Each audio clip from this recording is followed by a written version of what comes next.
Yeah, hi there, and these comments are for some of my YouTube students.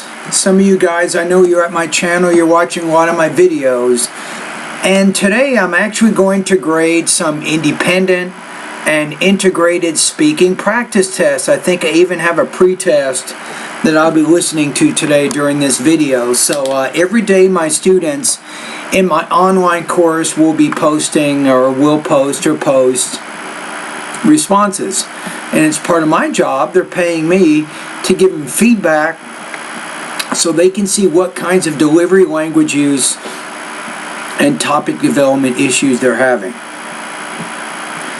Alright, so let's go to the first one here. So I'm going to talk to the student right now. Yeah, hi there. These comments are for Dieta 79. And you completed, it looks like, independent speaking practice test number 213.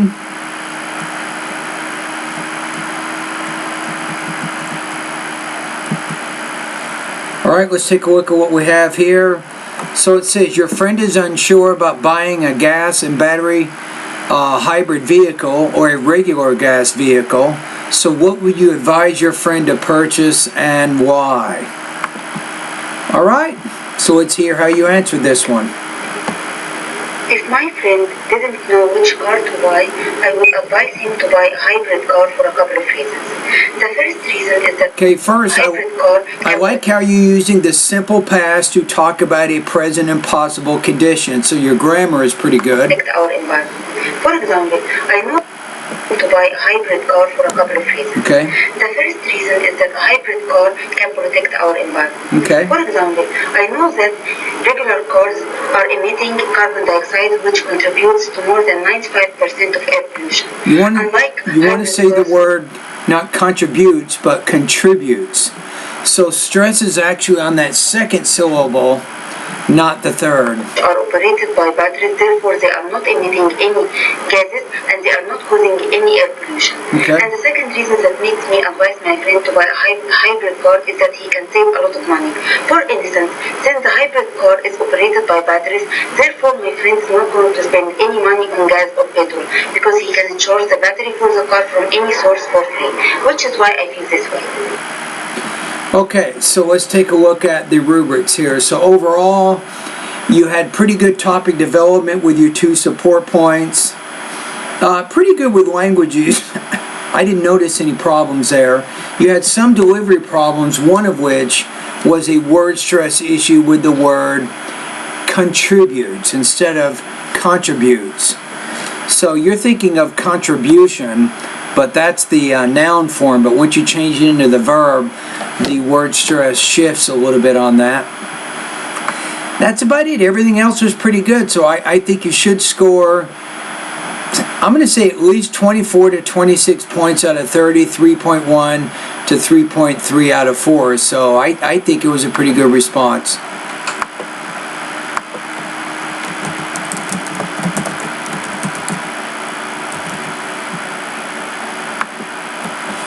Okay, that's my first practice test for today, August 15th.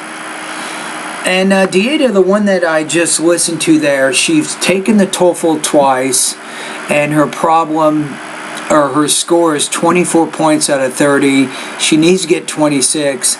So she still has, I didn't see any problems here, but she has some language use issues, and sometimes she has delivery issues. And those 2 things are preventing her from reaching her goal. So that's why I wanted to point out the word stress issue. Even though it's a minor thing, it's something that I want her to be aware of, and I point out certain kinds of issues that she might be having every day, because she does a practice test pretty much every day and posts it for me to listen to.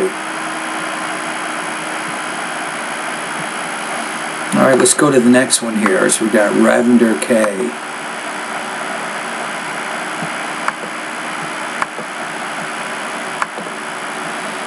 Yeah, hi there. These comments are for Ravender K, and I am Michael, the founder, owner, and the materials writer for all of your lessons at the 7-step system to pass the TOEFL IBT. I'm going to listen to your independent speaking practice test number 3. So this one is, upon your death, what valuable object or material possession would you consider giving to a friend or family member? Why would you want your friend or family member to inherit this object? All right? In my country, there is a tradition of passing on the valuable objects like jewelry and land to the future generation when their elders die. Similarly, I would also...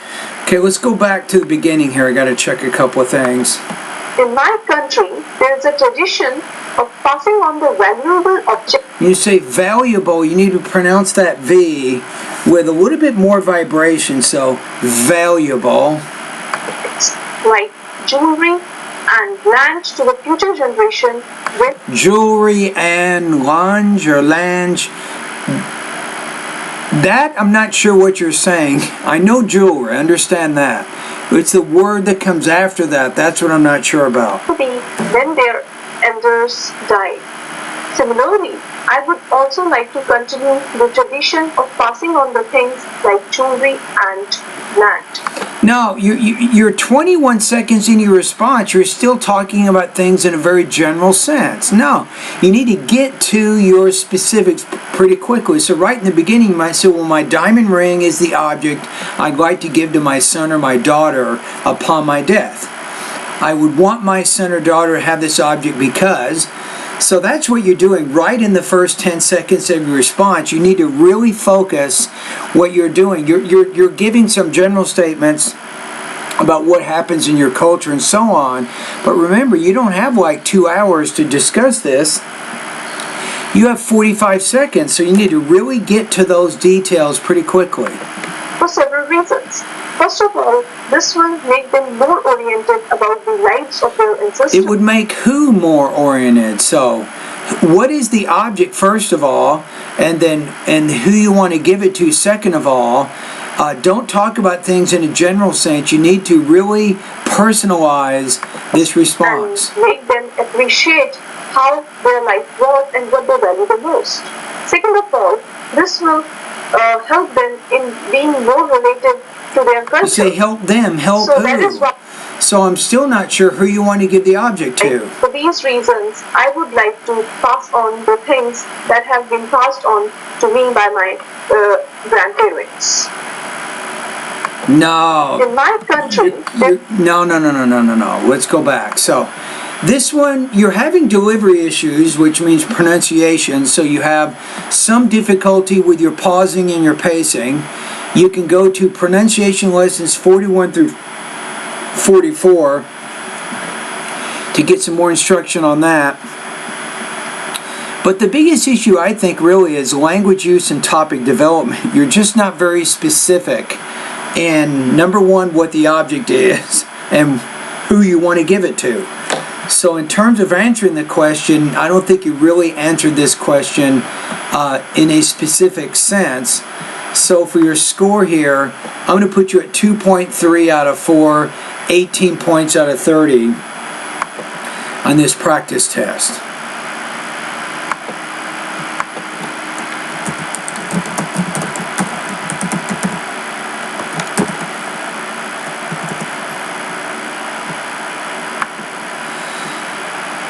See that one, that's never going to score well I mean, the comments I was giving her, think about this for a minute.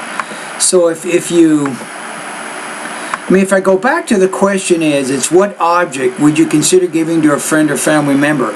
The question is kind of a general question, but make no mistake, just because a question is framed in a general sense, it's important for the TOEFL students to try to be more specific in how they answer the question, and then it's very easy, I think, to give the supporting detail there. So if she had said she picked a necklace, for example, or a diamond ring that she got from her mom, so I'd want my son or my daughter to have this diamond ring, and then here's why, that would probably be a better response because it would be much more specific in its nature. And specificity is always good. Okay, let's go to the next one here. Let's see what we have. Hopefully this one will be much better. So the first practice test I graded is right around 24 to 26. However, the second one I graded is only about 18 points out of 30. So for you as a YouTuber, you need to kind of listen to these different responses. Ask yourself, where do you score? Where would you score on this scale? Do you put yourself, are you more close, or are you closer to Dieta, or are you closer to Ravender? K, the second one that I just did. Or let's go to my third student here. Let's take a look at her. She goes by Preets. Is the years at my Voxy Pop group.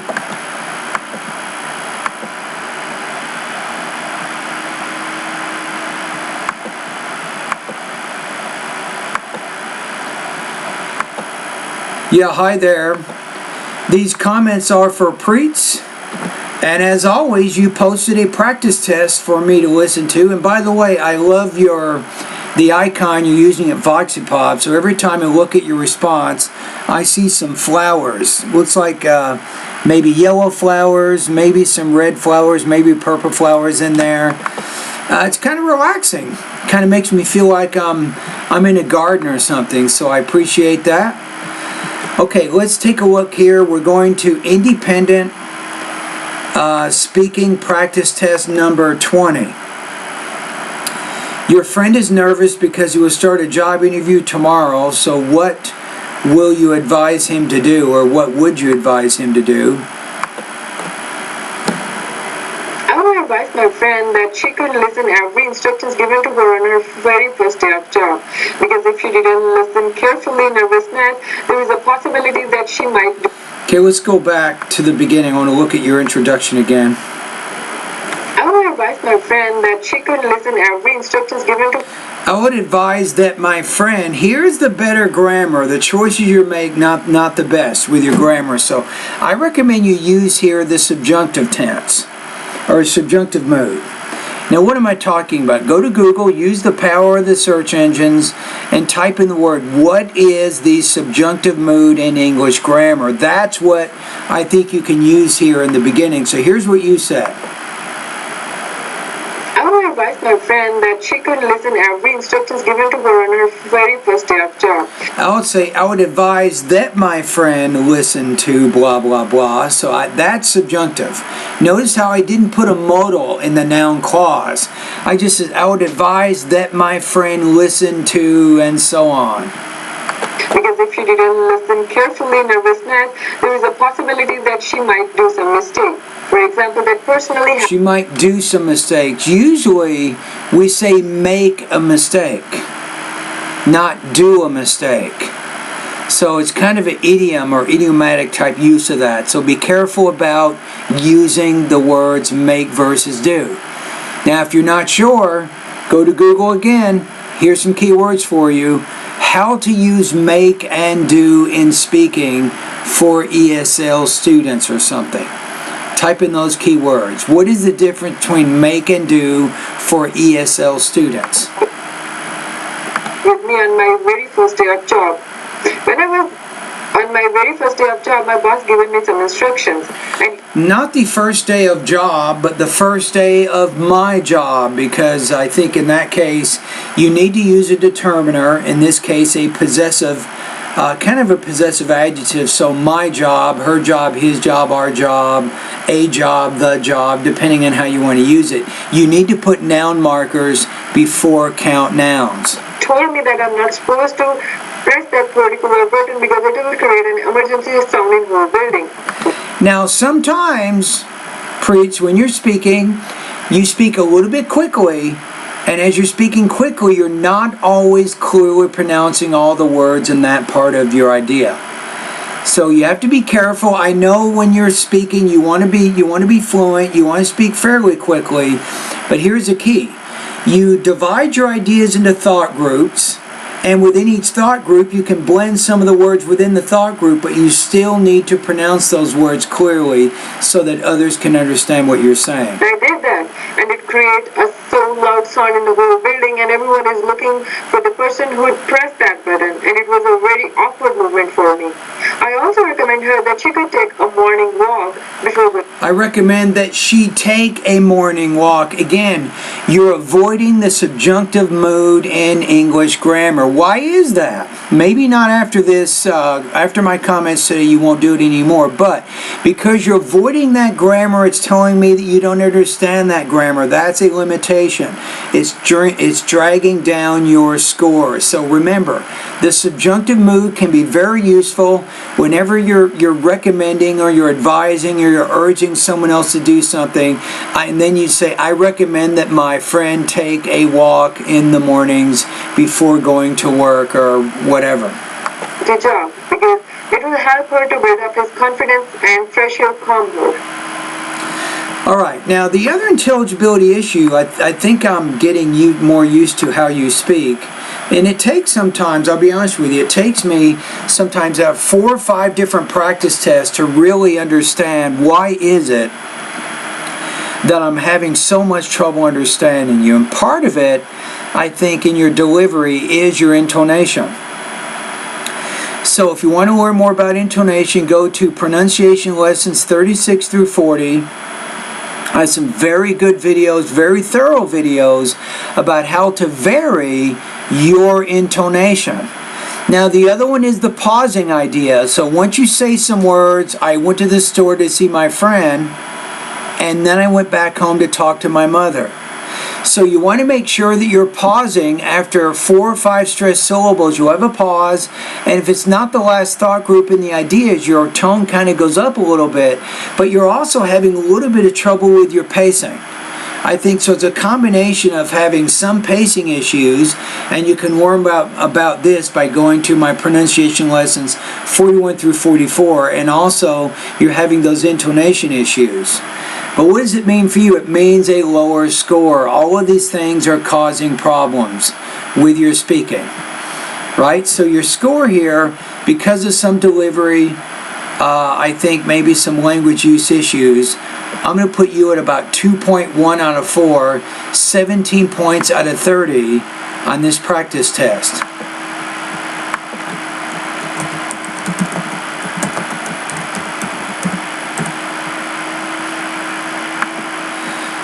There you go, and that's the next one. So this is the lowest of the speakers so far today, but the problem with her, as I was saying, sometimes I can't hear clearly everything she's saying. So if you're watching this video, remember when you're speaking English, you can't put equal emphasis on all words, right? That's called sentence rhythm, a combination of what's called the stressed and unstressed words in the English language. You want to make sure you have good sentence rhythm.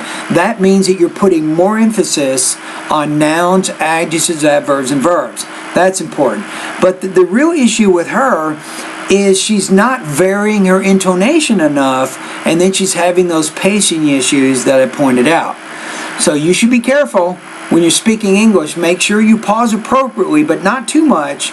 But make sure you're pausing and make sure that you vary your intonation. If you can do those two things, it makes it much easier for other people to understand what you say. All right, let's go to the next one here. So we have practice test 33. This is my mistake with this particular student. I listened to her previous speaking practice test, and I do this sometimes. I gave her all the comments, I told her what all her issues were, but I never gave her a score. So then I went ahead and I re-listened to her speaking, and then I gave her a score the second time so she could know. So that was my mistake. It takes a lot of concentration, I'll be honest with you, to be a TOEFL IBT speaking specialist. I really have to pay attention to every word, every sentence, and I have to pay attention to how the student is saying it in terms of pronunciation, in terms of grammar, vocabulary, and even I have to pay really close attention to the organization and the supporting detail lack thereof that the student might have. Excuse me. Okay, let me go and talk to this student. Yeah, hi there. these comments are for Migdal Maida, and I am Michael, the founder, owner, and the materials writer for all of your lessons at the 7-step system to pass the TOEFL IBT. So let me take a look at what I'm going to take a look at. Looks like practice test number 33. Yes, this is exactly what I needed to hear, Michael. This was about my score. Thank you so much. Okay, you're welcome. Now this is, you spoke very clearly there. I like that. And you listen to that again. This is very clear. Now, you're not always like this, but I remember it's kind of funny. One of the first times I listened to one of your speaking practice tests, I'm like, man, I can't understand anything. But you got a little bit better with your pacing, I think. You do a little bit better with your intonation. And you're trying to pronounce your sounds more clearly. But this is, listen to this again. Yes, this is exactly what I needed to hear, Michael. This was about my score. Thank you so much.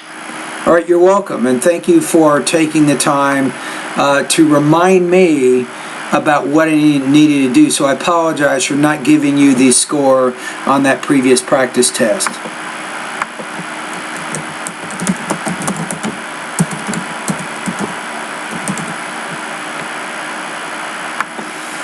Okay, let me go to the next one here. I'm almost done. So the person I just talked to here, I'm not kidding you, she posts speaking and writing practice tests, I mean, every day for 30 days straight. I mean, she is working really, really hard on improving her speaking. She's got a pretty big hill to climb with her speaking, but you know what? She's climbing it. That's what it's all about. It's just getting better every day. Don't worry about where you are. Worry about where you want to go and make sure you're practicing every day, and you will see good results. All right, let's go to the next one. So here is her latest practice test. So I'm going to talk to her right now.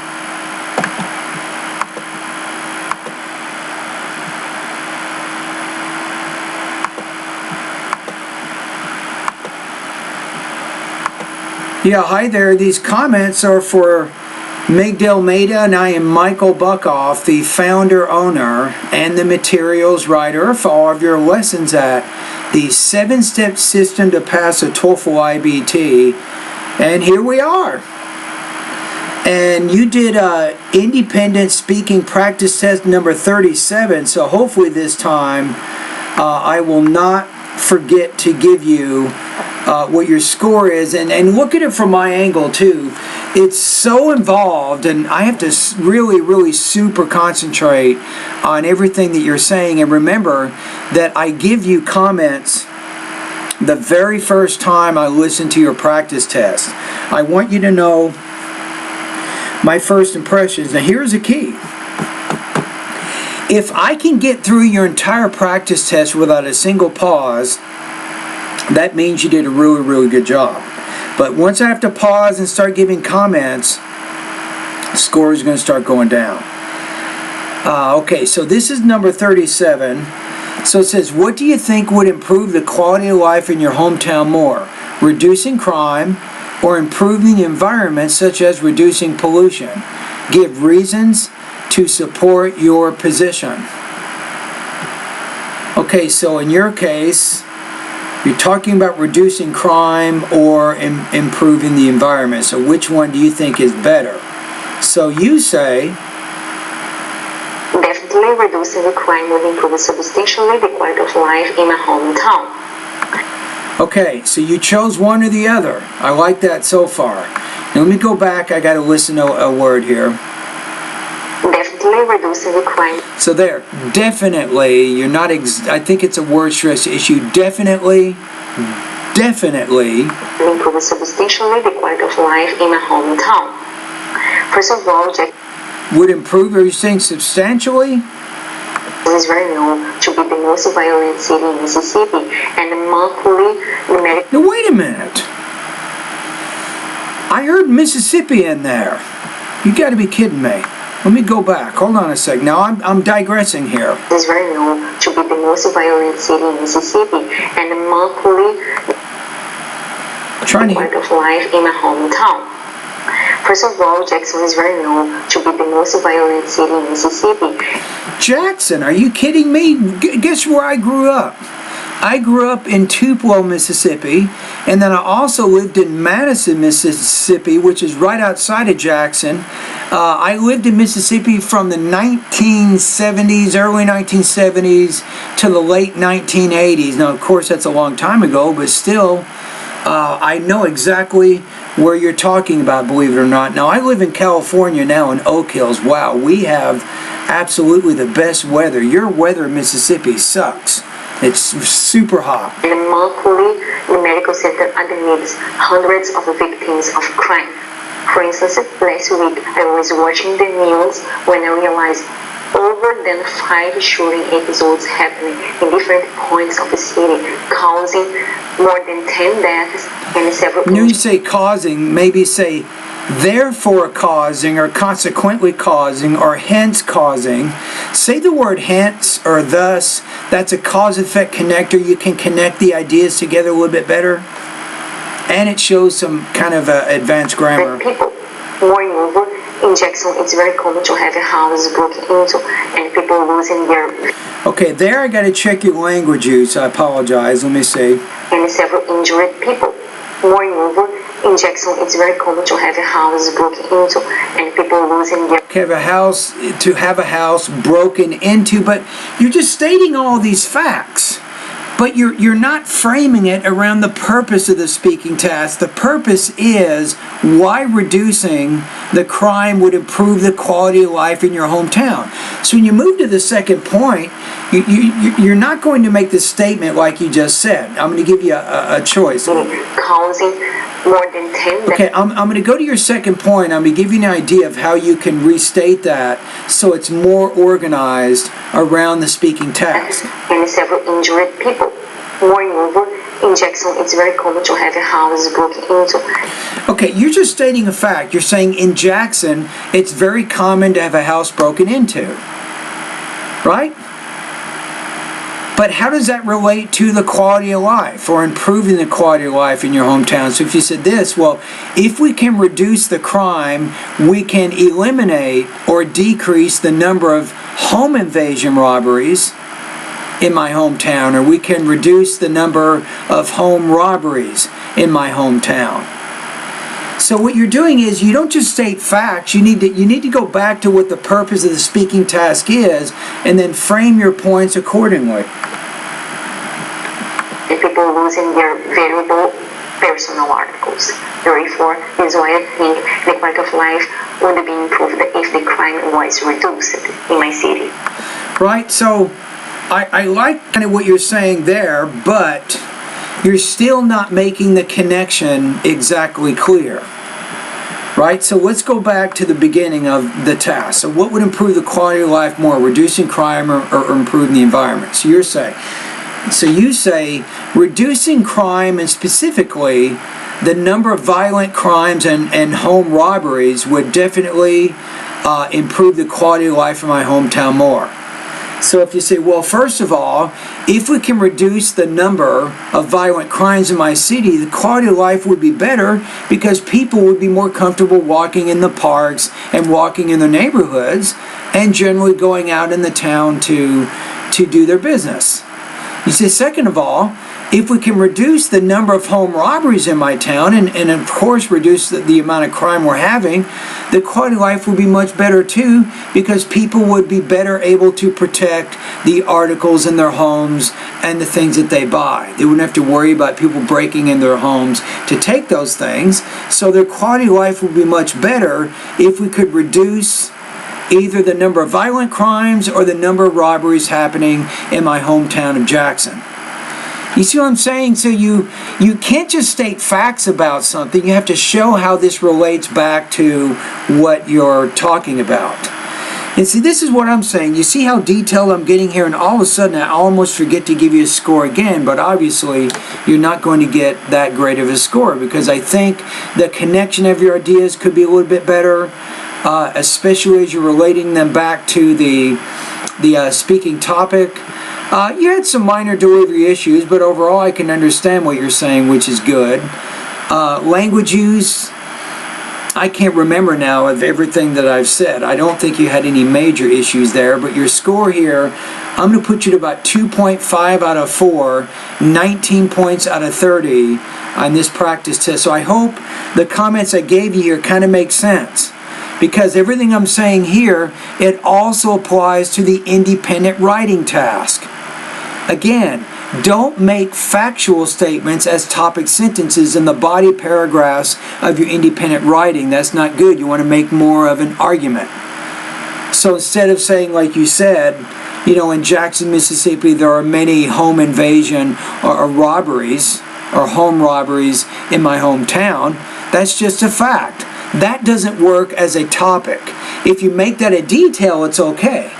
But to make it more arguable, you'll say, well, if we can reduce crime, we will be able to reduce the number of home robberies that we have, and therefore improve the quality of life for the citizens of Jackson, Mississippi.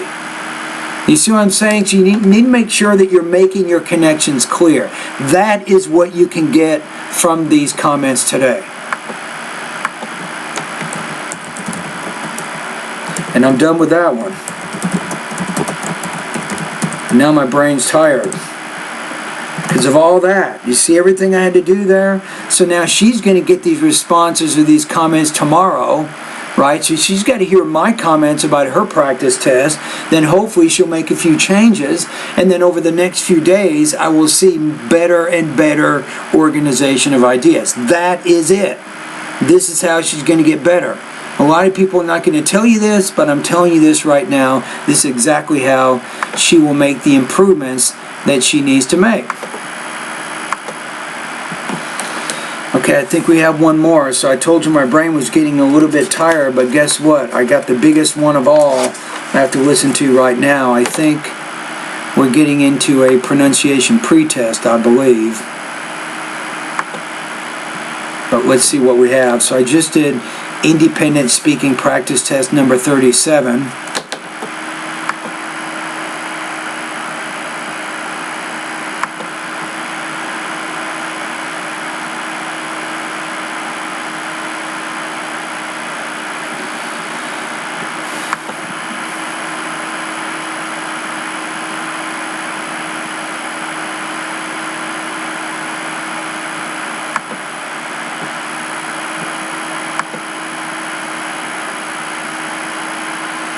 Okay, what do we have? Here we go.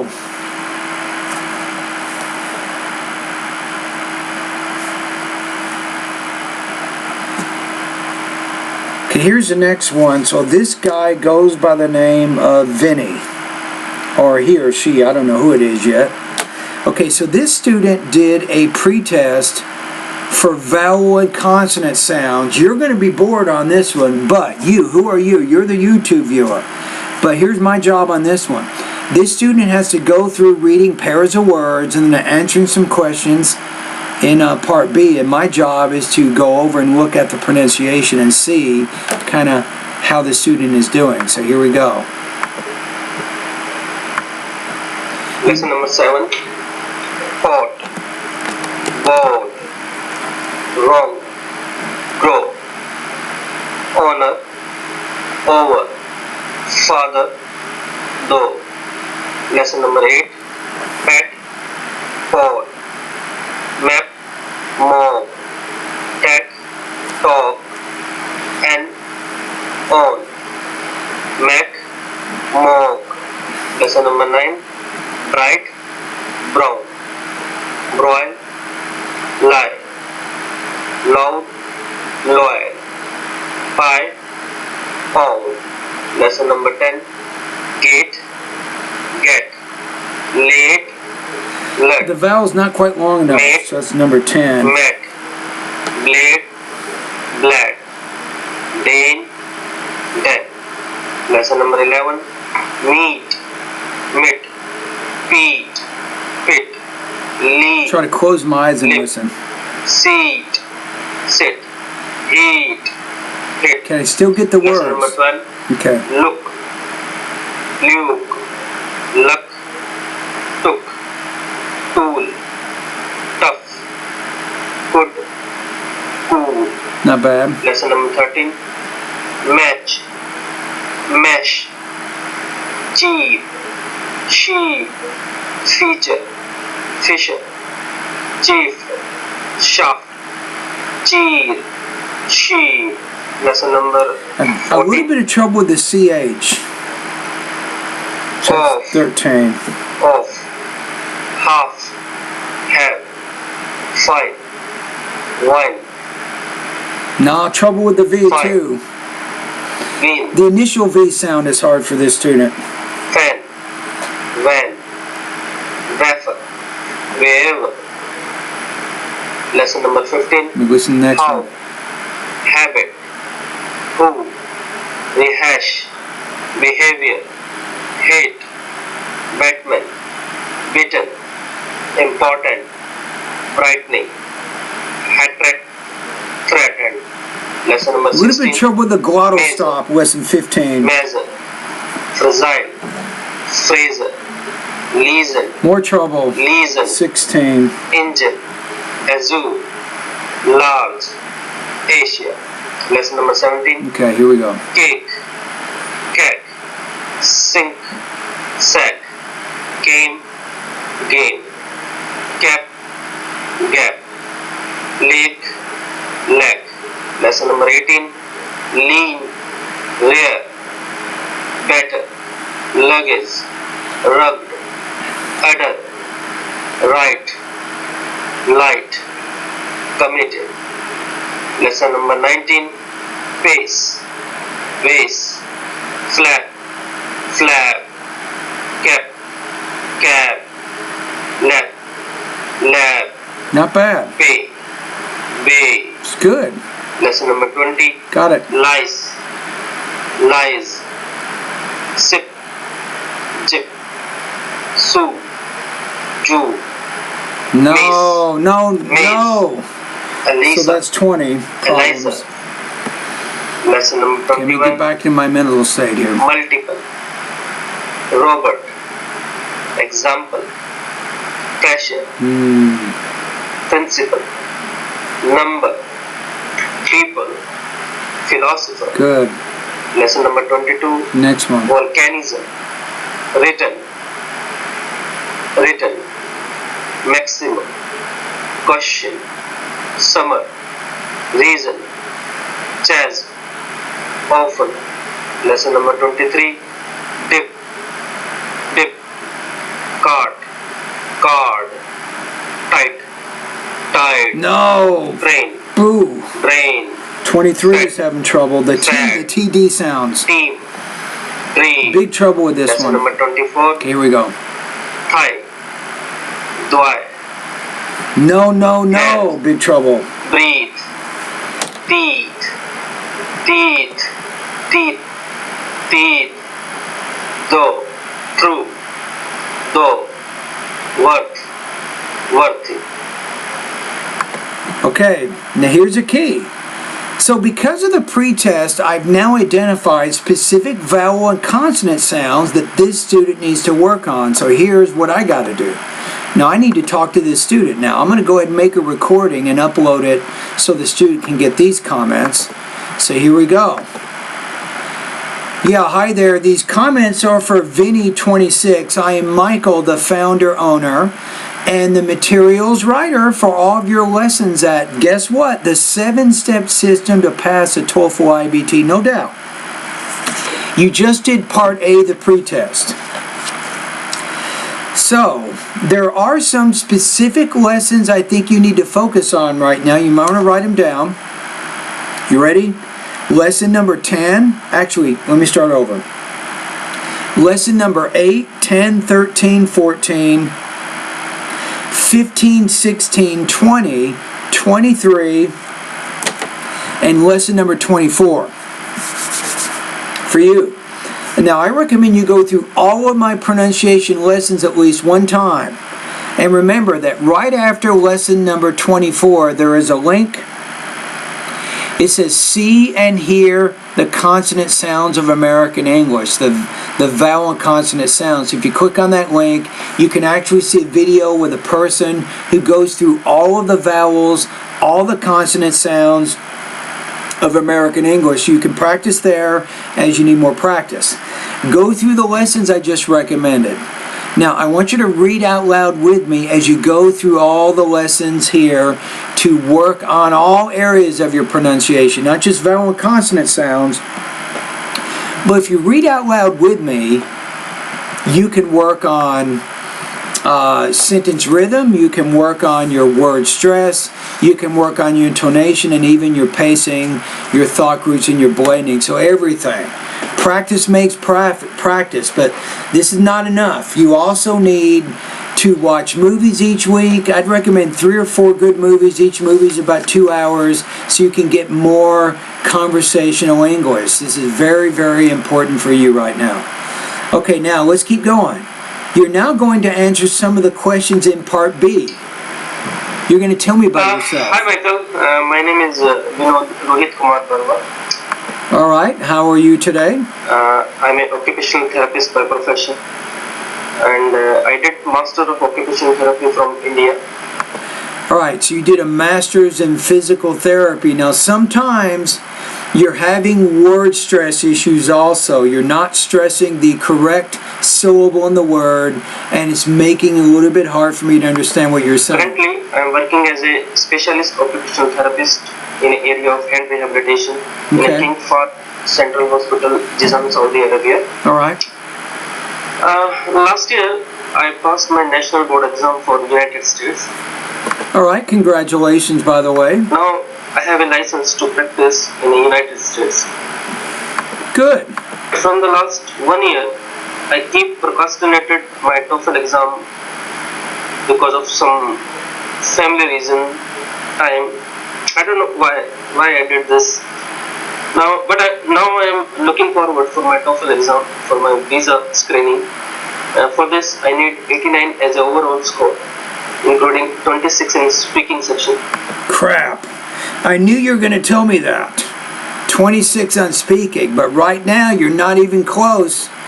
You got a lot of issues with your pronunciation right now and with your speaking generally, so it's going to take some time. We can do it, but it's going to take time. I think which is very tough for me. I think I joined this course because I want to not only improve my TOEFL score, but I want to improve my communication skills, because this is very important. Good, I like that. So you see beyond the TOEFL exam. To me, that's the end game. That's the ultimate result, is you need to improve your speaking and your pronunciation, not for the TOEFL exam, but so you can communicate with people here in the United States. That is the goal. I will work as a occupational therapist in the United States. Exactly. Because a lot of communication is required while we are treating a patient.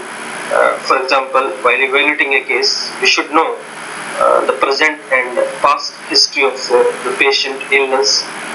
And his goal, because our aim is to set up the patient treatment protocol according to the patient need. As an occupational therapist, you sound like a doctor. Wow. Our goal is to providing the maximal independence in all area of occupation according to the patient need. So if I will not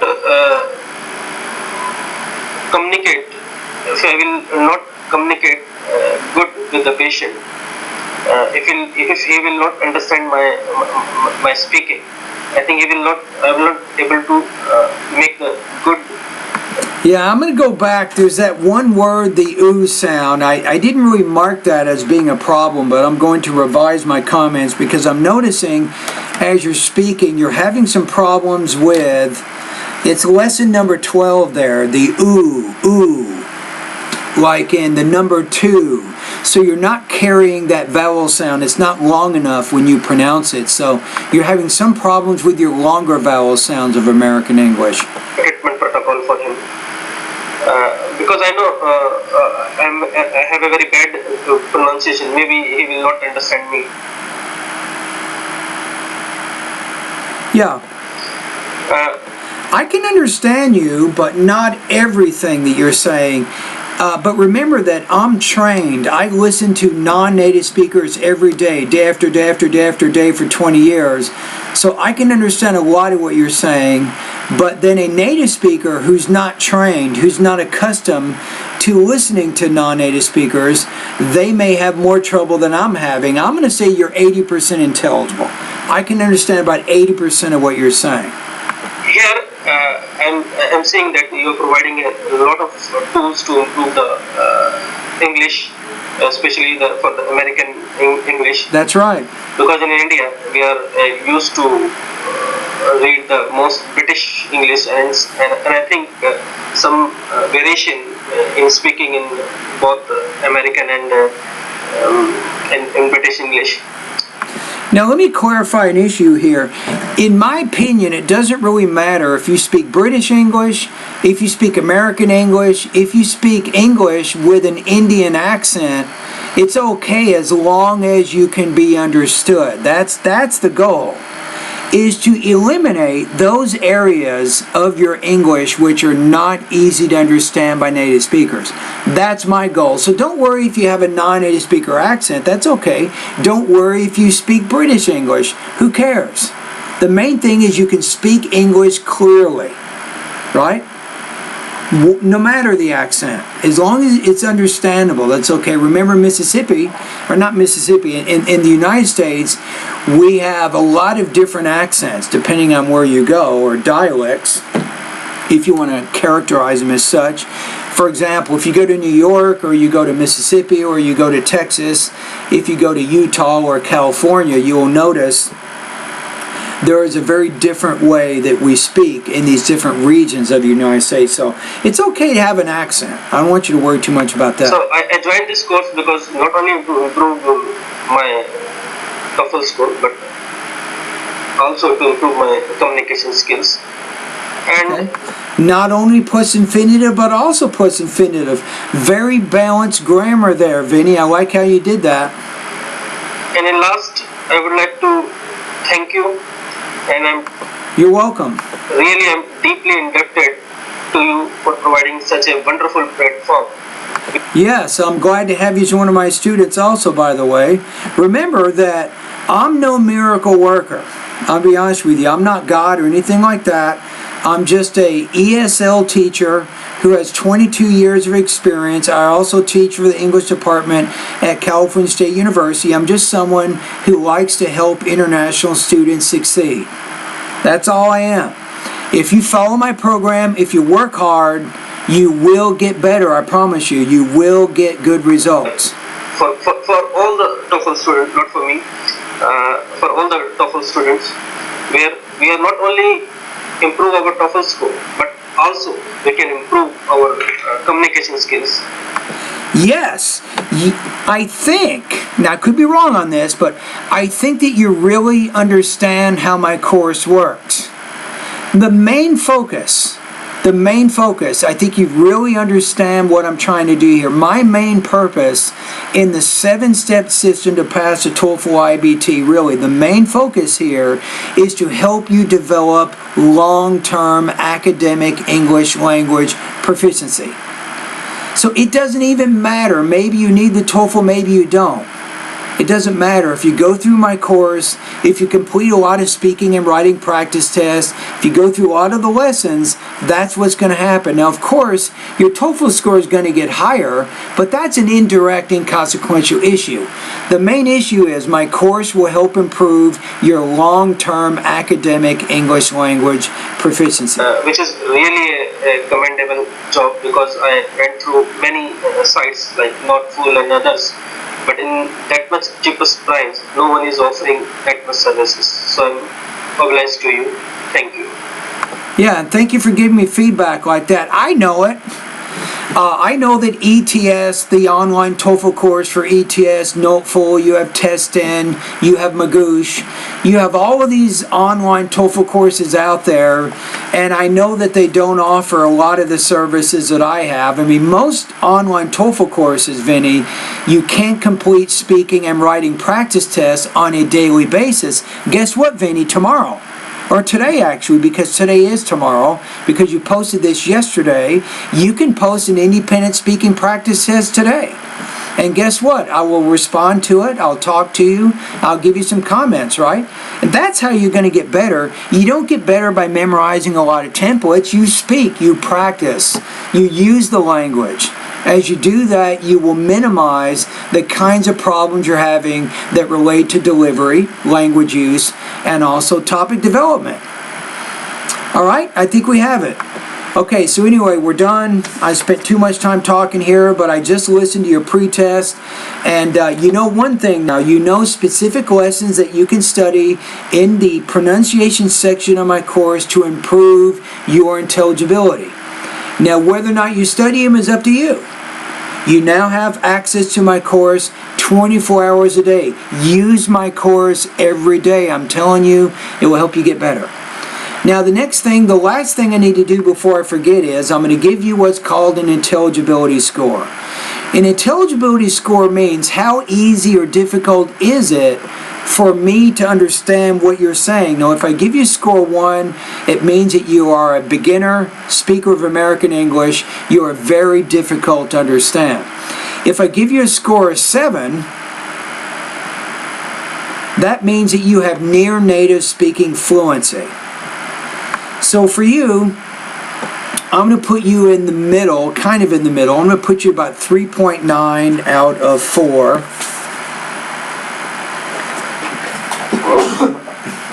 Sorry, 3.9 out of 7 on the intelligibility scale. Now, if you're not sure what I'm talking about, I will include a link to the intelligibility scale so you can take a look at it. You can understand more about your speaking. But what does this mean for TOEFL? It means I'm putting you at 3.9 out of 7 right now, but to be honest with you, if you want to get a higher speaking score, your goal, when you do the post-test, after you finish all the pronunciation lessons, you'll take a post-test, and your goal is to get around 5.1. But for you to get that high, you're probably looking at 3 months or more, because you have a lot of problems with your speaking and pronunciation, and you may not be able to solve all these things in just 30 days. I hope you realize that, right? I'm being honest with you. And of course you can use my course for 1 month. If you don't want to use it anymore, you can cancel. You can use my course for 2 or 3 months. I see you, in my opinion, you should probably use my course for maybe 3 to 6 months. That's probably a good kind of a range. I think you can get a lot of benefit the longer you're using my course. Remember, I have over 300 independent speaking topics that you can start practicing today. All right, I think we got it.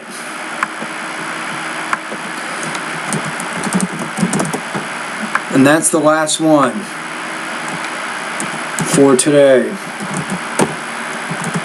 So as you can see, it's pretty complicated. When students complete a pretest, I take it very seriously, because students know if they can improve their pronunciation, they will improve their TOEFL score. Now, did you really understand what this guy was saying in here?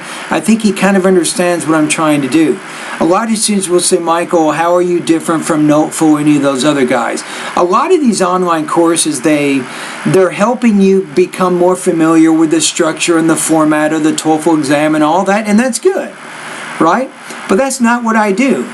Anybody can take a practice test, but my online TOEFL course actually helps students improve their academic English language proficiency. Do you notice here during this pretest, I didn't really talk about the TOEFL speaking section. I was talking about the students' problems with vowel and consonant sounds of American English.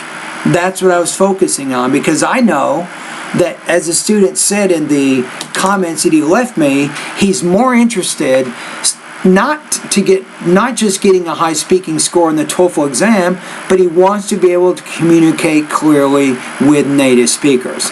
That's what most people want to do, and that's what my course helps them do, is to learn how to speak more clearly and to also use good control of language use, including grammar and vocabulary, and also what's called topic development.